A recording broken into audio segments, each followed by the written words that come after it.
Hello friends, आज हम discuss करेंगे GST update on metal scrap. सबसे पहले बात करते हैं आरसीएम।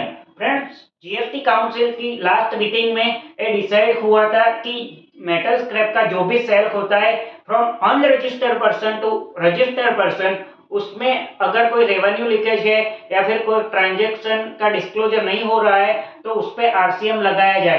तो उसकी वजह से जीएसटी काउंसिल की मीटिंग में ये डिसाइड हुआ था कि अगर कोई अनरजिस्टर्ड पर्सन रजिस्टर्ड पर्सन को मेटल स्क्रैप का सेल आउट करता है तो उस पे आरसीएम लगेगा। अब सीबीआईसी ने उसको नोटिफाई कर दिया है, यानी कि 10 अक्टूबर 2024 से अगर कोई भी अनरजिस्टर्ड पर्सन रजिस्टर्ड पर्सन को मेटल स्क्रैप का सेल करता है तो उस पे रजिस्टर्ड पर्सन को आरसीएम के तहत जीएसटी भरना पड़ेगा। फ्रेंड्स, आरसीएम का मतलब होता है कि जो भी बंदा परचेज करता है उसको वो मेटल स्क्रैप के ऊपर जीएसटी का पेमेंट करना पड़ेगा, उसके बाद वो जीएसटी की आईटीसी ले सकता है। आइए डिस्कस करते हैं उससे एग्जांपल से। Suppose mister A is an unregistered person who is supplying the metal scrap to XYZ Limited, which is registered GST person। अगर वह 10/10/2024 के बाद अगर मिस्टर ए XYZ लिमिटेड को मेटल स्क्रैप सप्लाई करता है और यहाँ पे मिस्टर ए अनरजिस्टर्ड पर्सन है और XYZ limited is a registered person, then in that case XYZ limited has to pay RCM on this supply. अब ये आरसीएम का पेमेंट कैसे होगा? It is required to pay only via cash ledger. मतलब ये आपके वर्किंग कैपिटल को impact करेगा, आपके बैंक बैलेंस को इंपैक्ट करेगा, बिकॉज इसका पेमेंट आप आरसीएम से नहीं कर सकते हो। इसका पेमेंट आपको कंपलसरी कैश लेजर से ही करना है, यानी कि कैश और बैंक से ही इसका पेमेंट हो सकता है। Next thing is, as and when you make the payment of this RCM, आप उसके क्रेडिट ले सकते हो।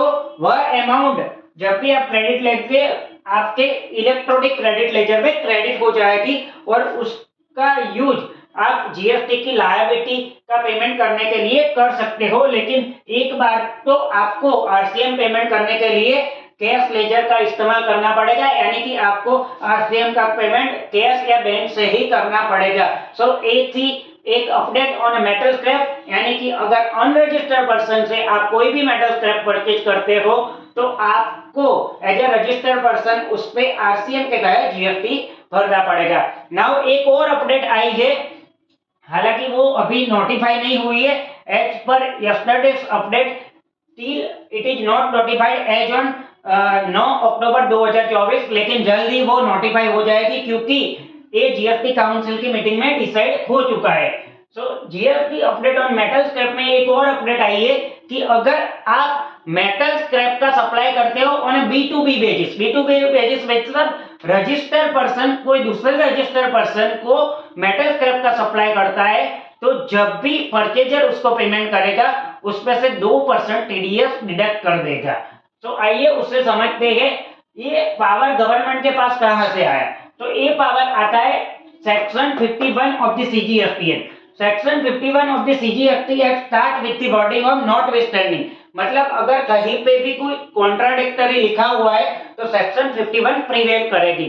सेक्शन 51 में क्या लिखा हुआ है कि अगर कोई department of central government, state government है, लोकल अथॉरिटी है, गवर्नमेंट एजेंसी है, अगर उससे कॉन्ट्रैक्ट वैल्यू 2,50,000 या उससे ज्यादा है और उसको अगर कोई भी रजिस्टर्ड पर्सन या अनरजिस्टर्ड पर्सन को पेमेंट करता है तो वहां पे ये जो गवर्नमेंट डिपार्टमेंट है वो वहां पे टीडीएस डिडक्ट करेंगे जो कि उसको कैश लेजर में क्रेडिट मिल जाएंगे। लेकिन यहाँ पे एक और क्लोज डाली हुई है, such other person as may be notified. Section 51 में लास्ट में ऐसा लिखा हुआ है, such other person as may be notified.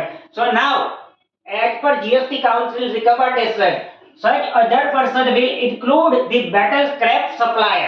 मतलब कोई भी रजिस्टर्ड पर्सन अगर दूसरे रजिस्टर्ड पर्सन को मेटल स्क्रैप का सेल आउट करता है, यानी कि बी2बी सप्लाई होता है, तो यहाँ पे टीडीएस एप्लीकेबल होगा।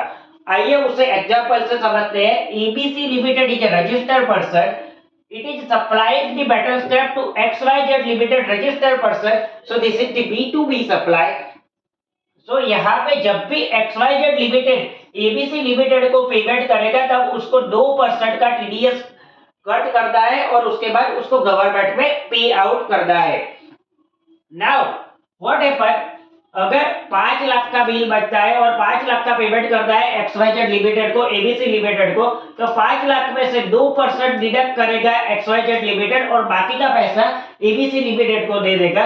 और ये जो 2% टीडीएस कटा उसको रूल 66 ऑफ सीजीएसटी एक्ट के तहत XYZ लिमिटेड गवर्नमेंट को पे आउट करेगी और within 10 days of the following the month it had to file the TDS return। जैसे ही वो TDS का रिटर्न फाइल करेगा सामने वाले के GSTR 7 पे वो रिफ्लेक्शन आ जाएगा और जैसे ही वो GSTR 7 पे सामने वाला डिडक्टिव उस एंट्री को एक्सेप्ट करेगा वह अमाउंट उसके कैश लेजर पे क्रेडिट हो जाएगी। यानी कि यहाँ पे कहीं पे भी लॉस नहीं हो रहा है किसी को, लेकिन to prevent the revenue leakage और to show the reporting of such metal scrap supply on the B2B basis, government had introduced this provision।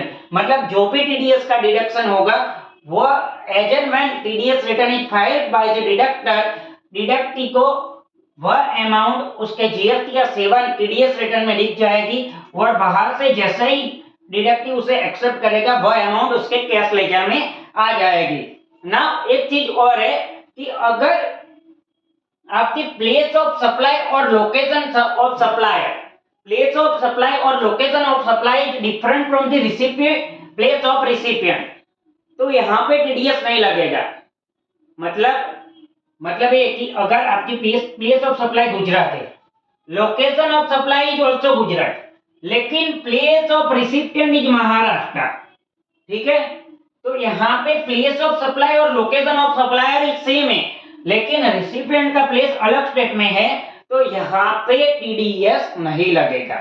Now one thing is very clear, अगर ये टीडीएस की प्रोविजन में अगर आपने कुछ default किया तो कौन सी सेक्शन लागू होगी, determination of the tax for short payment non payment et cetera, that is section 74A।